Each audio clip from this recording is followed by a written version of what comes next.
So this table and the one on the next slide are very, very, very simplified representations of data from the tables in the new position paper.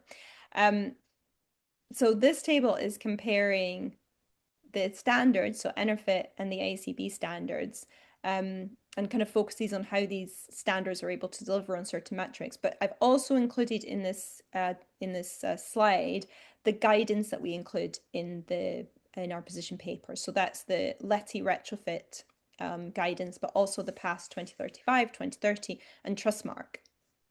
It is a little unfair for me to put LETI and PASS on this table, as they're simply offering guidance. They don't, which supports a good level of retrofit, but they don't set out the standards.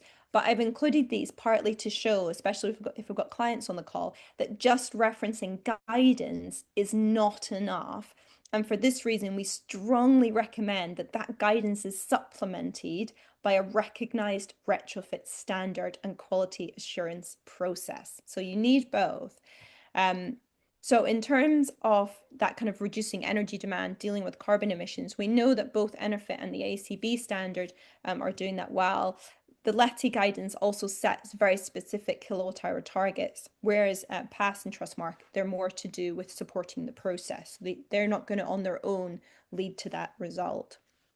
Similarly, when it comes to tackling fuel poverty, it's only really the ENERFIT and AACB standards which have the kind of quality assurance processes that are able to deliver reliably on those metrics. The LETI and the PASS guidance less so.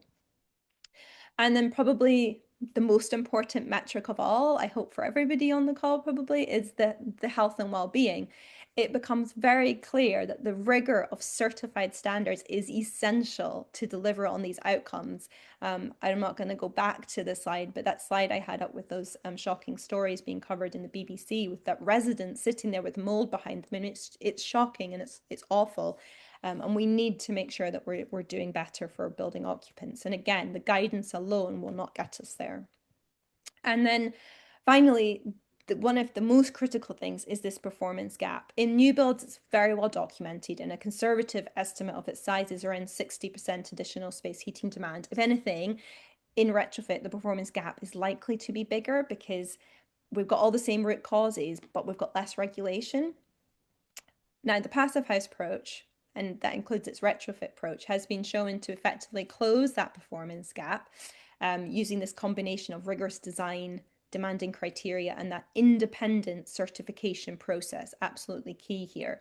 This is a critical element of the ENERFIT standard, which sets it apart from all the other standards, independent certification.